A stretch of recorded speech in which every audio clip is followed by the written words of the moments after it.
Greetings, everyone. Pete Pardo here from Sea of Tranquility. Welcome to pick number 20 of albums that are 50 years old in 2024. That's right, we are looking back to the great year that was 1974, 31 days in January. We've all picked out together our 31 favorite albums across all music genres that were released in 1974. They're celebrating their 50th birthdays and their 50th anniversaries today. This one just barely squeaks in. It was released in December of 1974. It's the second solo album from this jazz fusion jazz rock bass player, recorded at Electric Lady Studios in New York City, produced by the man himself for Atlantic Records. Talking about Stanley Clarke. Self-titled, that's right, his second album. Of course, claim to fame, also part of the great Chick Corea band Return to Forever. Of course, Stanley's got a going forward long studio career, solo career. One of the great bassists of all time in any genre, really, but one of the great jazz and fusion bassists ever, right? Such a signature style. Very cool album here. So here he is on bass guitar, acoustic double bass. Plays a little guitar in here as well as piano and a couple little vocalizations here. Jan Hammer on keyboards. Of course, the great Jan Hammer, on loan from Mahavishnu Orchestra, right? And Jan Hammer also, shortly after the demise of the first era of Mahavishnu, which by this time, I guess by 74, right, that version is pretty much done. He's off doing his own solo stuff and playing with Jeff Beck and all that good stuff. Great keyboard player. Billy Connors on guitar. Of course, Billy and Stanley were members together in Return to Forever, specifically on that first Electric album, him and the Seventh Galaxy. You got the great Tony Williams on drums. Tony, of course, played with Stanley previously, but they're working here together. Tony, of course, with Miles Davis, and of course, Tony Williams' Lifetime, right? Airto Moreira on percussion on one track, David Taylor, trombone and brass. And then you got to various other people doing various other things and brass and stuff like that. Michael Gibbs and John Faddis and numerous other folks working on strings and brass. Very, very cool album. Lots of great grooves on this album. Lots of atmosphere. Lots of, really amazing playing. You got Vulcan Princess, which starts it all off. You got the haunting vocals from Stanley, right, on the chorus.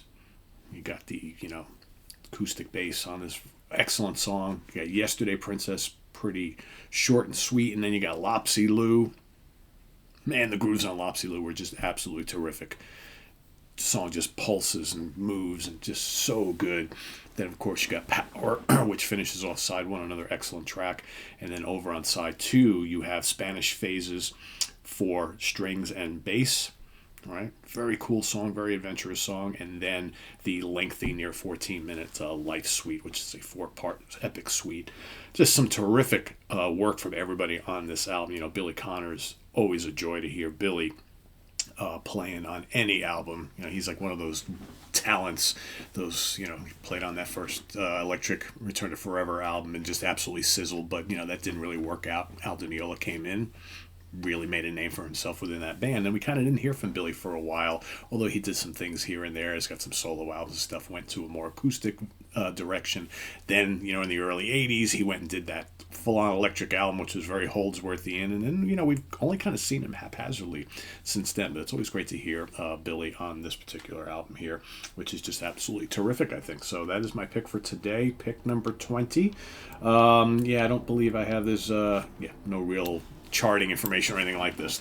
Some of this fusion stuff just doesn't really make much of an impact other than people who are just really, really into this music. So I do want to mention, George reminded me, we are doing for the February edition of For Fusion Friday, we are looking back at 1974. So we're going to kind of stick on this theme of 50-year albums that are 50 years old.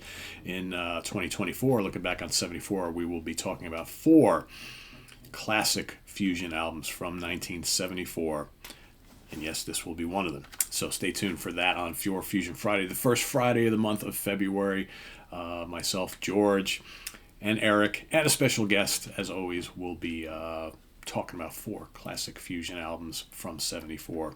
And till then, visit us on the web at www.seatranquility.org. We're on Facebook, we're on YouTube, all together, all the damn time. Please subscribe if you haven't already, and click on that notification bell so you get alert of all of our content as it posts. And please do hit the like button before you leave. Also, down below, down there, we got the links to our Ko-Fi page for channel donations, our merch page, and our Cameo page. So thanks in advance for all your support there. And we'll see you soon here with more stuff. We got coming up this weekend, ranking the albums. Craig Kaminsky and myself will be ranking the catalog of Nebula. Very cool psychedelic stoner rock band from California, right? Featuring 2 former members of Fu Manchu. So check that out tomorrow. We've got 8 albums we'll be talking about, 7 full-length studio albums, and their debut EP, which is pretty much a full-length studio album as well. So we decided to just throw that in there. So we got 8 albums that'll be happening tomorrow morning. So stay tuned for that, and lots more here on the channel. I am Pete Pardo. Thanks for watching, everybody. Enjoy your weekend, and we'll see you real soon. Take care. Bye-bye.